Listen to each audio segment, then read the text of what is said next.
प्यारे बच्चों, कैसे हैं आप सब? आशा है आप सब ठीक होंगे, बहुत अच्छे होंगे। बच्चों, इससे पहले हमने एक वीडियो में संज्ञा पढ़ी थी कि संज्ञा किसे कहते हैं, उसके कौन कौन से भेद होते हैं। आज बच्चों हम सर्वनाम के बारे में पढ़ेंगे। देखो, आप जैसा कि देख रहे हो सर्वनाम लिखा हुआ है। सर्वनाम दो शब्दों से मिलकर बना होता है, सर्व और नाम। ठीक है बच्चों, सर्व और नाम इन दोनों शब्दों से मिलकर सर्वनाम बनता है। सर्व का अर्थ होता है सबका और नाम का अर्थ होता है संज्ञा। अर्थात जो शब्द संज्ञा के स्थान पर प्रयोग किए जाते हैं उन्हें हम कहते हैं सर्वनाम। जैसे मैं, तुम, हम, वह, ये सब क्या होते हैं? सर्वनाम। इन सबको हम सर्वनाम कहते हैं। सर्वनाम को और अच्छे से स्पष्ट करने के लिए, आपको और अच्छे से समझाने के लिए मैं आज आपको एक नीलम परी से मिलवाती हूँ। चलो देखते हैं नीलम परी क्या कर रही है। बच्चों, आज मैं आपको नीलम परी से मिलवाऊंगी। नीलम परी मेरी सहेली है। आप देख रहे हो ना स्क्रीन पर परी को? सुंदर है ना परी? नीलम परी महल में रहती है। कहाँ रहती है? महल में। और नीलम परी के माता पिता नीलम परी से बहुत प्यार करते हैं। आप देख रहे हो ना स्क्रीन पर, नीलम परी दिखाई दे रही है, उसके माता पिता दिखाई दे रहे हैं। और इधर ये कोने में कौन खड़ा है? ये नीलम परी का भाई है। नीलम परी अपने छोटे भाई का भी बहुत ख्याल रखती है। आप भी अपने छोटे भाई बहनों का ध्यान रखते हो ना? इसी प्रकार से नीलम परी भी अपने छोटे भाई का बहुत ध्यान रखती है। ओफो, बार बार नीलम परी बोलना कितना अटपटा लग रहा है ना।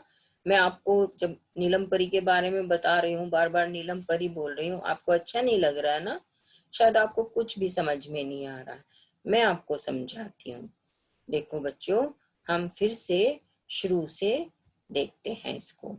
अगर हम आपको, देखो जैसे पहले बताया था और अब बता रही हूँ, उसमें अंतर समझना आप।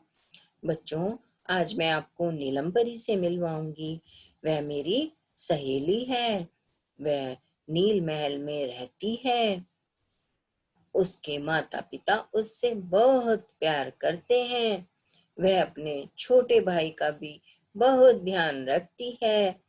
अब समझ में आया आपको?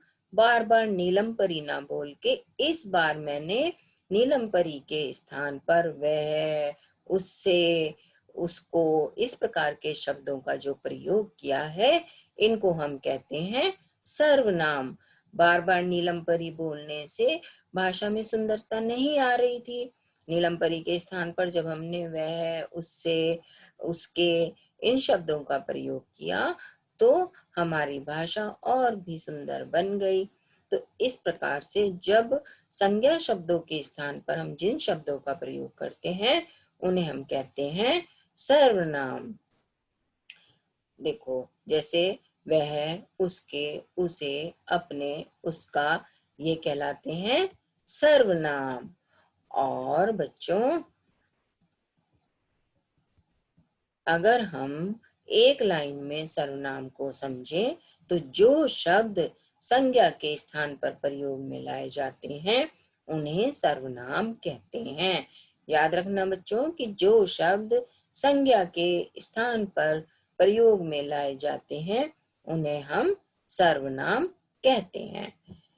जैसे देखो बच्चों, बहुत सारे शब्द यहाँ आपको दिखाई दे रहे हैं। जैसे मैं, हम, तू, तुम, आप, वह, ये इतने सारे शब्द लिखे हुए हैं, ये सब क्या है? सर्वनाम। अब आपको अच्छी तरह समझ में आ गया ना सर्वनाम किसे कहते हैं। और मैं आशा करती हूँ आप सर्वनाम कभी नहीं भूलोगे, क्योंकि नीलम परी ने सिखाए हैं आपको सर्वनाम शब्द। अच्छी लगी ना आपको वीडियो? तो बच्चों, हम फिर मिलेंगे आपसे किसी नए टॉपिक के साथ।